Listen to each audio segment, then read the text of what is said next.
Hello दोस्त, आप सभी लोग बहुत ही अच्छे होंगे, यह मैं अब आशा करता हूँ। देखिए, इस समय पर हम लोग आप जो है कक्षा 8 विषय गणित पार्ट 6, ठीक है, आर के कोचिंग सेंटर भदौरा गाजीपुर, ठीक है। तो इससे पीछे जो है हम लोग इसके 5 पार्ट का अध्ययन कर चुके हैं। और इस समय पर हम लोग देखिए, हमारा जो पढ़ाने का तरीका होगा वो बहुत ही बेसिक तरीके से होगा। सबसे पहले आपको उदाहरण हल करेंगे, उसके बाद प्रश्नावली के प्रश्नों को हल करेंगे, ठीक है। सबसे पहले जब मैं चैप्टर पढ़ाता हूँ तो उसके नियम को बता देता हूँ, नियम के बाद उदाहरण को बनाता हूँ, उदाहरण के बाद प्रश्नावली के प्रश्नों को हल करता हूँ। तो देखिए, उदाहरण नंबर 8 है, कह रहा है कि ज्ञात कीजिए कि क्या 225 एक पूर्ण वर्ग संख्या है। पहले तो सबसे पहले हम यह समझें कि पूर्ण वर्ग कहते किसे हैं। तो देखिए, यदि कोई संख्या दी गई हो यदि उसका हम अभाज्य गुणनखंड ज्ञात कर दें। अभाज्य गुणनखंड का मतलब होता है कि उसका हम खंड ऐसा कर दें कि उससे कोई छोटा उसे खंड न कर पाए, ठीक। और उसके बाद समान संख्या दो दो का हम जोड़ा बना देंगे। यदि जोड़ा बन जाएगा तो पूर्ण वर्ग होगा, और जोड़ा नहीं बनेगा तो पूर्ण वर्ग नहीं होगा। तो चलिए देखिए, मैं हल कर रहा हूँ, यहाँ पर मैं लिख दे रहा हूँ हल, ठीक है। सबसे पहले हम क्या करेंगे, तो जो प्रश्न है उसे हम लिख लेंगे, ठीक है। तो प्रश्न को मैं लिख दे रहा हूँ। सबसे पहले आप प्रश्न को लिख दीजिएगा 225, ठीक हो गया। अब क्या करेंगे, इस 225 का हम खंड करेंगे। क्या करेंगे, 225 का खंड करेंगे, अभाज्य गुणनखंड करेंगे 225 का। प्यारे बच्चों, देखिएगा, आप एक एक बातों को अच्छे तरीके से समझेंगे तो बताइए कि खंड कैसे करते हैं। तो सबसे छोटी संख्या से हम क्या करते हैं, कटाते हैं। तो बताइए, सबसे छोटी संख्या तो एक है, क्या मैं इसे एक से कटा दूं? देखिए, हम एक से नहीं कटाते हैं, क्योंकि हर संख्या जो है एक से कट जाती है। इसलिए अगर एक से कटाएंगे तो पुनः 225 ही आएगा। तो भाई कितने से कटाएंगे, दो से कटाएंगे। कितने से कटाएंगे, तो चलिए देखिए, यहाँ पर मैं कटा के आपको दिखा रहा हूँ। यहाँ पर लिख दे रहा हूँ 225। देखिए 225, ठीक है, किससे कटा है, दो से। तो दो से हम भाग देंगे, दो एकम में दो हो जाएगा, ये कट जाएगा, ऊपर लेके आएगा दो आएगा, पुनः दो करिए, दो एकम में दो हो जाएगा, यह भी कट जाएगा, ऊपर ले क्या उतारेंगे, पाँच। तो दो दूना के क्या हो जाएगा, चार हो जाएगा, और यहाँ पर शेष कितना आ जाएगा, एक आ जाएगा। बताइए, दो से जब 225 में आप भाग दिए तो बताइए शेष आ गया कि नहीं आ गया, शेष में बच गया, और कोई संख्या है नहीं कि उतारेंगे, इसलिए यह 225 दो से नहीं कटेगा। तो बताइए किससे हम कटाएं, अब तीन से देखते हैं, क्योंकि जब दो से नहीं कटा तो तीन से कटाएंगे। तो 225 भागा तीन से हम देंगे। बताइए, तीन का भाग दो में नहीं जाएगा तो इसमें का दो अंक ले लेंगे, और तीन का ऐसा हम पढ़ेंगे, टेबल पढ़ेंगे, जो या तो 22 आ जाए या 22 से कम आए। तो तीन साथे क्या होगा, 21 होगा। अब यहाँ पर घटाइए, दो में से एक गया, एक, और दो में से दो गया, कट गया। अब देखिए, जो यह भाजक है इसको भाजक कहते हैं, इसे भाज्य कहते हैं, इसे भागफल कहते हैं, और नीचे शेष होता है। तो जो यह आप भाग दिए उससे यहाँ पर क्या आया, कम आया ना, इसलिए यह जो है हमारा भाग सही है। अब ऊपर ले पाँच उतार दीजिए, तो तीन पाँचे क्या हो जाएगा, 15 हो जाएगा। क्या हो जाएगा, तीन पाँचे 15। देखिए ये कट गया ना, तो बताइए तीन से भाग दिए तो 225 कट गया। इसका मतलब जो है आप ऐसे लिखेंगे, देखिए इसमें लिखिए तीन, और बताइए तीन से जब भाग दिए तो कितना आया, देखिए 75 आया। तो भागफल को यहाँ लिख दीजिए 75। अब तो किसी बच्चे को दिक्कत नहीं होगा कि सर ने कैसे 75 लिख दिया। अब देखिए तीन से इसको भाग दिए तो 75 आ गया, और देखिए तब तक हम कटाएंगे जब तक कि इसका मान एक न हो जाए, नीचे एक ना आ जाए। जब एक आ जाएगा तो कटाने की प्रक्रिया बंद कर देंगे। तो कितने से कटाएं, पुनः तीन से कटाते हैं। तो पहले चेक कर लें, हो सके तो तीन से न कटे, तो इस बार 75 में करेंगे। 75 में हम तीन से भाग देंगे, तो 3 और 7 में ये बड़ा है, तो 3 का ऐसा पढ़िए कि 7 हो जाए, या 7 से कम रहे तो 3 दूना के 6 हो जाएगा। इसके नीचे क्या आएगा बताइए, 1 होगा, 7 में से 6 गया 1, ऊपर से उतरेगा 5, 3 5 क्या हो जाएगा, 15 हो जाएगा। बताइए अच्छे तरीके से आपको समझ में आ रहा है। 3 5 क्या हो गया, 15 हो गया। इसका मतलब कि यह 3 से कट जा रहा है ना, 3 से कट जा रहा है, तो पुनः हम यहाँ पर 3 से इसमें भाग दिए तो 3 दूना के 6 और 3 5 क्या हो गया, 15, कितना आ गया, 25 आ गया। अब बताइए अब इसे कितने से कटाएं, जब यह 3 से कटते आ रहा है तो पुनः हम 3 से कटाएं, तो 3 से कटाएंगे तो यह नहीं कटेगा, 3 से कटाएंगे, 3 का भाग अगर 25 में देंगे तो 8 बढ़ जाएगा और 1 शेष बच जाएगा। जैसे देख लीजिए यहाँ पर 25 में लिख दे रहा हूँ, और 25 में कितने से भाग दे रहा हूँ, 3 से, तो 3 का ये 2 में नहीं जाएगा क्योंकि छोटा है, तो 2 अंक ले लेंगे, तो 3 अवठे क्या हो जाएगा, 24 हो जाएगा और 1 शेष हो जाएगा। बताइए 3 से जब 25 में भाग दिए तो शेष बचा कि नहीं बचा, तो जब शेष बच जाता है तो समझिए कि वह उससे नहीं कटता है। तो अब 25 को हम 4 से भी नहीं कटाएंगे, उससे भी नहीं कटेगा, 5 से कटेगा, तो 5 क्या हो जाएगा, 25 हो जाएगा, कट गया। अब देखिए क्या करेंगे, आप यहाँ पर 5 लिख दीजिए और 50 क्या हो जाएगा, 25 हो जाएगा, और पुनः इसको 5 से कटाइए क्योंकि कट जाएगा, 5 एकम में 5। अब हमें एक बात बताइए कि 225 जो है किस किस संख्या से कटी है, तो देखिए 3 से कटी है और 5 से कटी है। 3 कितनी बार काटा है, इसको 2 बार काटा है, और 5 कितनी बार काटा है, 2 बार। इसका मतलब कि 225 का यह 3 गुणे 3 गुणे 5 गुणे 5, ठीक है, यह क्या होगा, 225 का यही अभाज्य गुणनखंड है।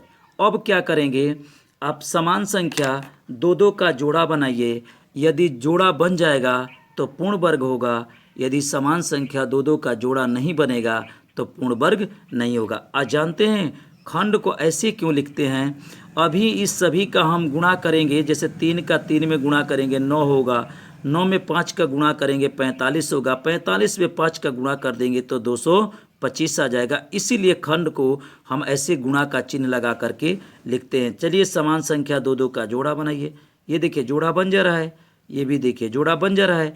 तो जब 225 का जब खंड किए और समान संख्या 2 का जोड़ा बन जा रहा है, इसका मतलब कि 225 जो है एक पूर्ण वर्ग संख्या है, ठीक है।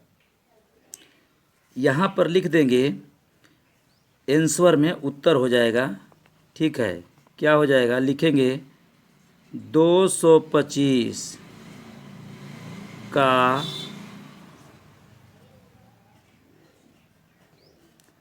अभाज्य गुणनखंड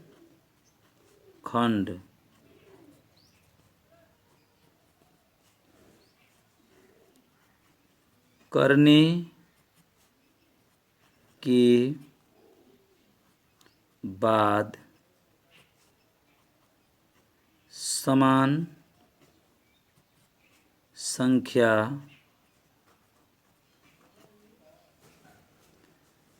2 का क्या लिख दें, समूह लिख दें कि जोड़ा लिख दें, का, ठीक है, समूह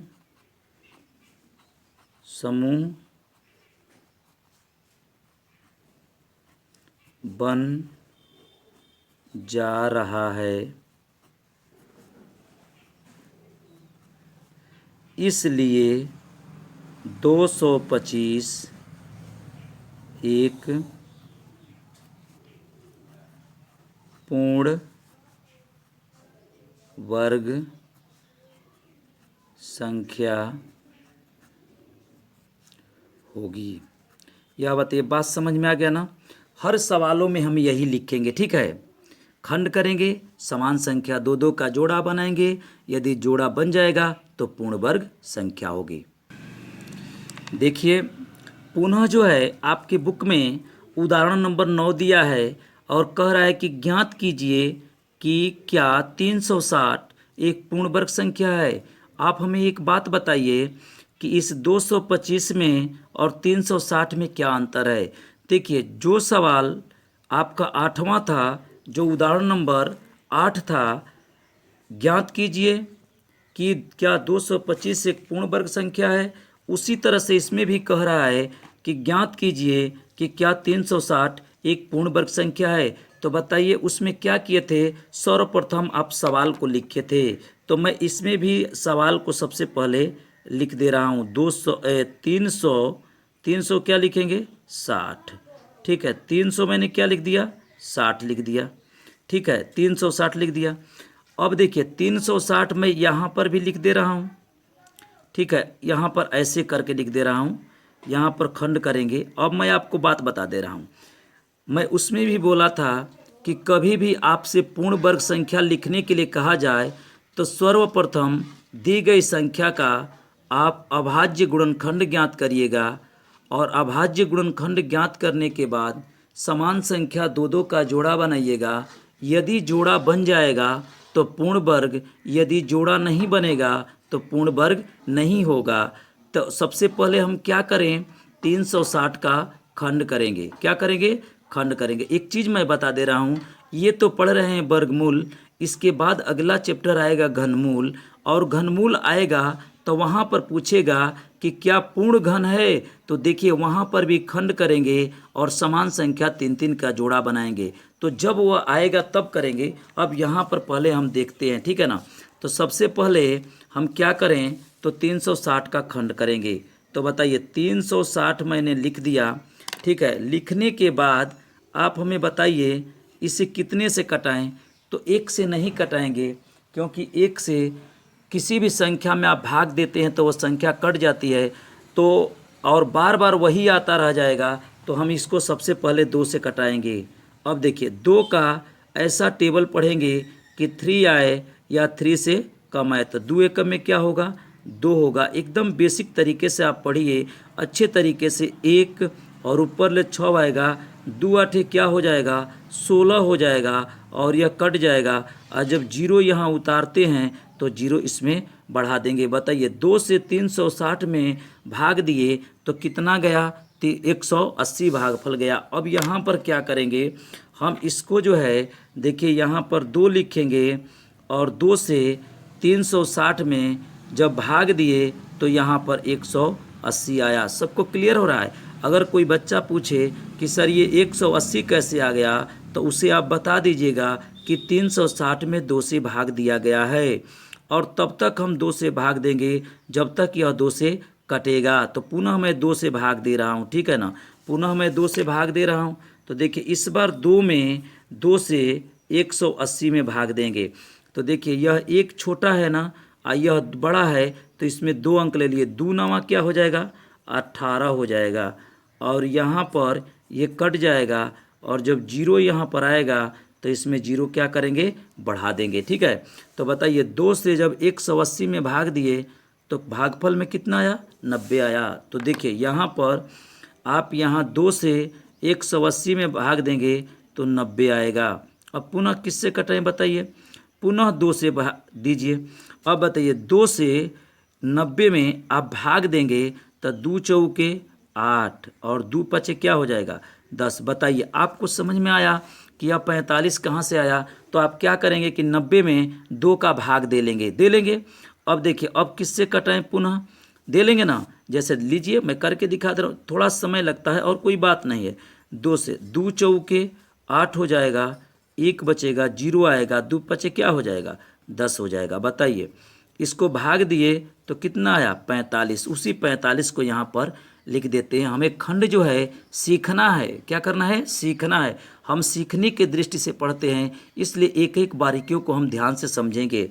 अब देखिए अब यह 45 को पुनः आप 2 से भाग देंगे तो नहीं कटेगा। देखिए नहीं कटेगा, तो 2 दूना के 4 हो जाएगा, और यह 5 आ जाएगा, तो 2 दूना के 4 हो जाएगा, यहाँ पर 1 बच जाएगा। बताइए 2 से जब 45 में भाग दिए तो पूरा विभाजित नहीं ना हुआ। देखिए ये शेष बच गया है, इसका मतलब कि यह 2 से नहीं कटेगा। तो जब 2 से नहीं कटेगा तो इसे कितने से कटाएंगे, हम 3 से कटाएंगे। तो 3 से कटाएंगे तो 3 एकम में 3, और 3 पचे क्या हो जाएगा 15। बताइए आपको यह बात समझ में आ रहा है कि 15 कैसे आ गया। तो हम लोग 45 में 3 से क्या किए भाग दिए, तो अब पुनः यह 3 से कट जाए। अब तो बच्चे आप समझ गए हैं। तो 3 से 15 में भाग देंगे तो 3 पचे क्या हो जाएगा 15 हो जाएगा। ठीक है, और उसके बाद अब ये 3 से नहीं कटेगा तो अब किससे भाग देंगे 5 से। तो 5 से कितने बार जाएगा एक बार। अब एक बात बता दीजिए कि 360 का जब खंड किए हैं तो 1 2 3 3 2 आ गया है, 1 2 3 2 आ गया, 1 5 आ गया। यहाँ पर लिख देते हैं 2 गुणे 2 गुणे 2 गुणे 3 गुणे 3 गुणे 5। ये तो आप जानते हैं। देखिए यह 360 का अभाज्य गुणनखंड है, अर्थात कहने का मतलब यह है कि 360 का आप ऐसा खंड कर दिए हैं कि 360 का इससे कोई छोटा खंड नहीं कर पाएगा। और गुणा में इसलिए लिखे हैं क्योंकि यह 2 गुणे 2 गुणे 2 गुणे 3 गुणे 3 गुणे 5 इन सभी संख्याओं का जब आप गुणा करेंगे तो 360 प्राप्त हो जाएगा। लेकिन हमें क्या ज्ञात करना है कि 360 एक पूर्ण वर्ग संख्या है। तो सबसे पहले हम खंड कर दिए। अब क्या करेंगे समान संख्या 2 2 का जोड़ा बनाएंगे। देखिए बताइए इस 2 का मैंने जोड़ा बना दिया और इस 2 के लिए इसमें कोई 2 नहीं है, अब इसका जोड़ा नहीं बन पाएगा। या तो किसी 2 को मिलाइए, या तो इसको मिला दीजिए या इसको इसके साथ मिला दीजिए तो ये छूट जाएगा, या इन दोनों को मिलाएंगे तो ये छूट जाएगा। तो 2 को छोड़ दीजिए और देखिए समान संख्या 3 का जोड़ा बन गया। अब 5 का तो जोड़ा नहीं बन रहा है, तो बताइए इसमें 2 का भी जोड़ा नहीं बन रहा है और 5 का भी जोड़ा नहीं बन रहा है। क्या 360 एक पूर्ण वर्ग संख्या है? बताइए नहीं ना है, नहीं है, क्योंकि समान संख्या। तो देखिए 360 का अभाज्य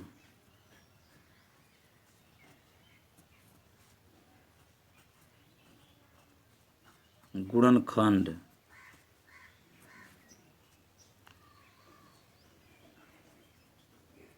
करने के बाद समान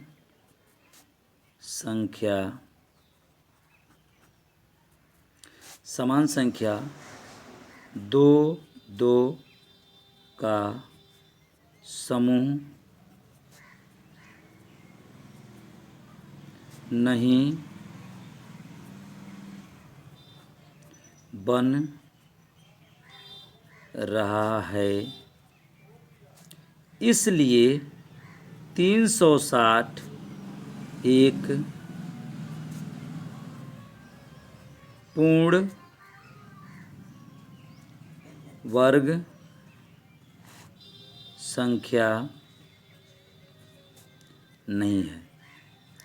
ठीक है, क्लियर हो गया, समझ गए। 360 का आप खंड किए तो समान संख्या 2 2 का जोड़ा नहीं बना, नहीं बना है। देखिए इस 2 का तो बना है, इस 3 का भी बना है, लेकिन यह एक 2 बाकी रह गया है और एक यह 5 बाकी रह गया है, इसलिए यह एक पूर्ण वर्ग संख्या नहीं है। देखिए उदाहरण नंबर 10 है। अब तक तो हम लोग पूर्ण वर्ग पढ़ रहे थे, तो बताइए पूर्ण वर्ग की प्रक्रिया आपको समझ में आ गया है। यदि कोई भी संख्या दी गई हो और आपसे यह पूछा जाए कि बताइए कि जो दी गई संख्या है वो पूर्ण वर्ग संख्या है, तो आप क्या करेंगे? सबसे पहले उस संख्या का अभाज्य गुणनखंड ज्ञात करिएगा और समान संख्या 2 2 का क्या बनाइएगा? जोड़ा बनाइएगा, समूह बनाइएगा। यदि बन जाएगा तो पूर्ण वर्ग होगा, नहीं बनेगा तो पूर्ण वर्ग नहीं होगा। अब जो है उदाहरण नंबर 10 पढ़ते हैं। देखिए क्या कह रहा है। सम संख्या 2 4 6 और 8, यह बताइए कि 2 4 6 और 8 ये सभी सम संख्याएं हैं। में प्रत्येक का वर्ग ज्ञात कीजिए और बताइए कि प्राप्त संख्या सम है या विषम है। यदि मेरे वीडियो को प्रत्येक नियम को आप अच्छे तरीके से आप देखते होंगे तो मैं एक नियम का बनाया हूँ वीडियो, उसमें मैंने यह बताया है कि सम संख्या का वर्ग सदैव सम संख्या होता है और विषम संख्या का वर्ग सदैव विषम संख्या होता है।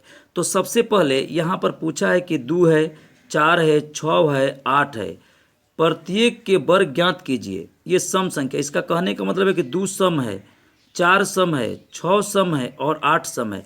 तो क्या आप भी इससे सहमत हैं कि 2 4, 6, 8 ये सब सम हैं। अरे भाई देखिए, जब ये सम रहेगा तब न इसका वर्ग करेंगे तो सम आएगा। देखिए अगर हम 2 को, 4 को, 6 को, 8 को सम साबित करने में सफल हो गए तो समझ लीजिए क्या इसका वर्ग भी करेंगे तो क्या आएगा, सम आएगा।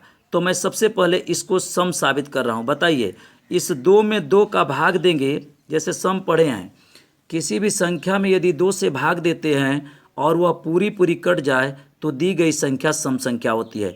तो बताइए, इस 2 में 2 का भाग देंगे तो कट जाएगा कि नहीं कट जाएगा। जैसे देखिए यहाँ पर मैं दिखा दे रहा हूँ, 2 भागा 2, 2 एकम में 2, देखिए कट गया ना, सम है। ठीक है, 4 में दीजिए 2 का भाग, तो 2 दूना के 4, देखिए ये भी कट जा रहा है ना।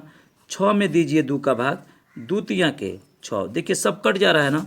8 में दे दीजिए 2 का भाग, 2 चौके 8 हो गया, कट जा रहा है। अर्थात कहने का मतलब यह है कि यह जो 2, 4, 6, 8 यह चारों संख्याएं जो है 2 से कट जा रही है, इसलिए 2, 4, 6 और 8 क्या है, सम संख्या है।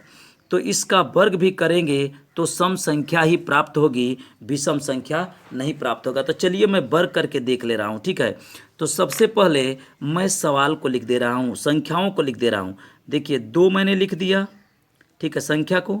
उसके बाद 4 को मैंने लिख दिया, ठीक है। उसके बाद क्या लिख दें, 6 को मैंने लिख दिया और उसके बाद 8 को लिख दिया, ठीक है।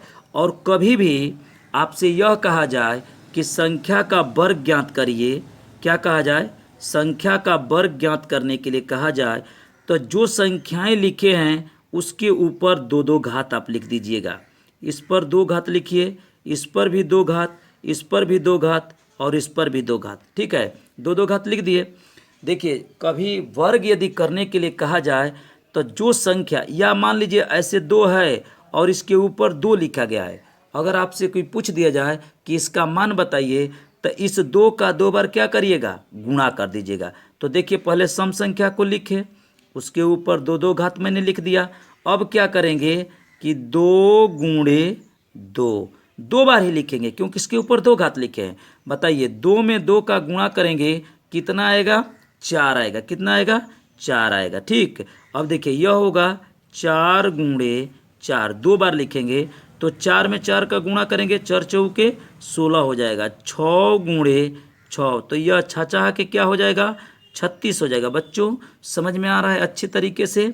और 8 गुणे 8 हम लिख देंगे तो बताइए कि 8 हटाए, 8 में 8 का गुणा करेंगे 64 हो जाएगा, ठीक है। अगर टेबल में दिक्कत है तो मैं किसी दिन टेबल भी आपको अच्छे तरीके से बता दूंगा। बताइए यह 2, 4, 6, 8 सम था ना, क्योंकि 2 से कट गया था। अब बताइए इसके ऊपर 2-2 घात मैंने लिख दिया क्योंकि वर्ग ज्ञात करना है, और 2 घात मैंने लिखा तो इसका 2 बार गुणा कर दिया। तो 2 में 2 का गुणा किया तो 4 हो गया, 4 में 4 का गुणा किया तो 16 हो गया, और 6 में 6 का गुणा किया तो 36 हो गया, 8 में 8 का गुणा किया तो 64 हो गया। अब इस 4 में जब भाग देंगे तो यह 4 भी 2 से कट जाएगा। 4 में 2 से भाग देंगे तो कट जाएगा। 4 में 2 से, देखिए 16 में 2 से भाग देंगे तो 2 8 क्या हो जाएगा, 16 हो जाएगा। इस 36 में भी 2 से भाग देंगे तो कट जाएगा, और 64 में भी 36 से 2 से भाग देंगे तो कट जाएगा। तो क्लियर हो गया, समझ गए। सम संख्या का वर्ग जो है कभी भी सम संख्या होता है, और विषम संख्या का वर्ग जो है हमेशा विषम संख्या होता है। तो आपसे पूछा है कि इन सम संख्या है, इसका वर्ग करेंगे तो सम होगा कि विषम होगा, तो आप कहिएगा कि प्राप्त संख्या क्या होगा, सम होगा, ठीक है। देखिए अब पुनः जो है उदाहरण नंबर 11 है, और अब अभ्यास प्रारंभ होने के आप करीब आ चुके हैं। यह जो है वर्गमूल का यह अंतिम उदाहरण है। कह रहा है कि विषम संख्या 1, 3, 5 और 7 प्रत्येक के वर्ग ज्ञात करिए। अभी इसी के पीछे उदाहरण नंबर 10 आप जानते हैं क्या कर रहे थे, सम संख्या का वर्ग ज्ञात कर रहे थे। अब क्या कह रहा है कि विषम संख्या 1, 3, 5 और 7 प्रत्येक के वर्ग ज्ञात करिए। बताइए उसमें वर्ग कहा था तो आप उसका कितनी बार गुणा किए थे, 2 बार गुणा किए थे। तो बताइए इस सवाल में 1, 3, 5, 7 का कितनी बार गुणा करेंगे, उसका भी आप 2 बार ही गुणा करेंगे। और कह रहा है कि बताइए कि प्राप्त संख्या विषम है अथवा सम। देखिए यदि यह विषम होगा, 1, 3, 5, 7 विषम होगा तो इसका वर्ग करेंगे तो सदैव विषम आएगा। तो सबसे पहले हम यह साबित करते हैं कि 1, 3, 5 विषम है कि नहीं है। देखिए आप एक में 2 से भाग दे दीजिए। अब 1 में 2 से भाग देंगे तो कटेगा, 2 से तो भाग जाएगा नहीं। देखिए आपको दशमलव में नहीं देना है, आप दशमलव में नहीं देंगे। 1 में 2 से तो भाग जाएगा नहीं, तो 1 जो है 2 से नहीं कटेगा। ऐसे कटने का तो कट जाएगा दशमलव में, लेकिन दशमलव में नहीं देना है। तो 1 जो है 2 से नहीं कटेगा, इसका मतलब कि ये क्या है, विषम है। अब देखिए 3 में आप 2 से भाग दे दीजिए, क्योंकि 1, 3, 5, 7 है, तो 2 एकम में 2 हो गया और शेष कितना बच गया, 1 बच गया। तो बताइए 3 में जब 2 से भाग दिए तो क्या यह पूर्ण रूप से विभाजित हो गई, नहीं विभाजित हुआ, क्योंकि इसका शेष क्या हो गया, 1 गिर गया। इसका मतलब 1 भी विषम है और 3 भी विषम है। अब उसी तरह से चलिए हम 5 में भाग देते हैं। देखिए 2 से भाग दे रहे हैं, 2 दूना के क्या हो जाएगा, 4 हो जाएगा, शेष पुनः 1 गिर गया। तो जैसा कि आप जानते हैं कि किसी भी संख्या में यदि हम 2 का भाग दे देते हैं और शेष न गिरे, अर्थात वह पूर्ण रूप से विभाजित हो जाए, कट जाए, तो उसे सम कहते हैं, और नहीं कटे तो वह विषम है। तो ये तो नहीं कट रहा है, देखिए 1 भी नहीं कटा, 3 भी नहीं कटा, इसमें भी शेष गिर गया, इसमें भी शेष गिर गया, और एक 7 दिया है, इसमें भी आप 2 से भाग दीजिए तो 2 तियां के 6 हो जाएगा। यहाँ पर भी देखिए शेष 1 गिर जा रहा है। इसका मतलब कि 1, 3, 5, 7 ये सब संख्याएं कैसी है, विषम संख्या है। तो बताइए जब यह विषम संख्या है तो इसका वर्ग करेंगे तो क्या आएगा, विषम आएगा। तो चलिए मैं सवाल को बना रहा हूँ, इतना आप आश्वस्त रहिए कि अब इसका वर्ग करेंगे तो विषम ही आएगा। ठीक है, तो देखिए सबसे पहले मैं सवाल को लिख दे रहा हूँ, 1, 3, 5, 7 ये संख्याएं हैं। ठीक है, और जो है इसको थोड़ा सा मैं कोष्टक में करके लिख दूं, चलिए लिख दीजिए। इसके ऊपर क घात लिख दें, 2 घात लिख दें, क्यों, वर्ग का है ना भाई। जब वर्ग कहेगा तो 2 लिखेंगे, घन कहेगा तो 3 लिखेंगे। इसके ऊपर, इसके सर के ऊपर 2 लिख देंगे, इस पर क लिख देंगे, 2 लिख देंगे, इस पर भी कितना लिख देंगे, 2 लिख देंगे। अब बराबर कर दीजिए। ठीक है, अब बताइए, पहले दी गई संख्या को लिख दिए, उसके ऊपर क घात लिख दिए, 2 घात लिख दिए। क्यों 2 घात लिख दिए, क्योंकि वर्ग का है। अगर कोई पूछता है कि क्यों, तो कहिएगा वर्ग का है। अब इसका कितनी बार गुणा करेंगे, 1 का कितनी बार गुणा करेंगे, तो बताइए 1 के ऊपर क घात लिखा है, 2 घात ना लिखा है भाई, तो 1 को 2 बार लिख दीजिए। 1 गुणे 1 बराबर, अब बताइए 1 में 1 का गुणा करेंगे तो कितना आएगा, 1 आएगा। मैं बता रहा हूँ 1 का अगर जिंदगी भर गुणा करते रह जाएंगे 1 में 1 का, तो सदैव 1 आएगा। और बताइए जब इस 1 को आपने 2 बार लिख दिया तो इस 3 को कितनी बार लिखेंगे, 3 गुणे 3 बराबर कितना हो जाएगा, 9 हो जाएगा। क्यों, क्योंकि जब 3 के ऊपर 2 घात था, जब 1 के ऊपर 2 घात था, तो 1 को 2 बार लिखे, तो 3 को भी कितनी बार लिखेंगे आप, 2 बार लिखेंगे, और 9 हो गया। 5 को भी कितनी बार लिखेंगे, 2 बार लिखेंगे, 5 गुणे 5, तो बताइए कितना हो जाएगा, 25 हो जाएगा, 25 हो जाएगा। और 7 गुणे 7, बच्चों अच्छे से समझ में आ रहा है, 7 7 क्या हो जाएगा, 49 हो जाएगा। अब हमें एक बात बता दीजिए, 1 विषम था, 3 विषम था, 5 विषम था, 7 विषम था। क्यों विषम था, क्योंकि यह 2 से नहीं करता था। अब इसका वर्ग किए हैं तो देखिए 1 आया है, 9 आया है, 25 आया है और 49 आया है। 1 में जैसे अभी 9 में आप 2 से भाग देंगे, 1 में 2 से भाग देंगे, 25 में 2 से भाग देंगे, 49 में 2 से भाग देंगे, तो यह कभी नहीं कटेगा, हमेशा शेष गिरेगा। ठीक है, दशमलव में आपको भाग देना नहीं है, पूर्ण रूप से ये विभाजित नहीं होगी। तो बताइए सम संख्या का वर्ग क्या होता है, सम संख्या होता है, उदाहरण नंबर 10 में आप पढ़े थे। और विषम संख्या का वर्ग क्या होता है, विषम संख्या होता है। तो बताइए विषम का वर्ग किए तो क्या आ गया, आप लिखिएगा कि विषम का वर्ग विषम हो गया। इस तरह से हमारा जो है यह वर्गमूल का सभी उदाहरण समाप्त हो गया। अब बच्चों में प्रश्नावली के प्रश्नों को पढ़ूंगा, यदि कोई चीज़ न समझ में आए तो आप उसे कमेंट करिए और अधिक से अधिक लोगों में शेयर करिए और इसको सब्सक्राइब करिए। मैं एक एक सवालों को आपको बना करके दूंगा। ठीक है, नमस्कार।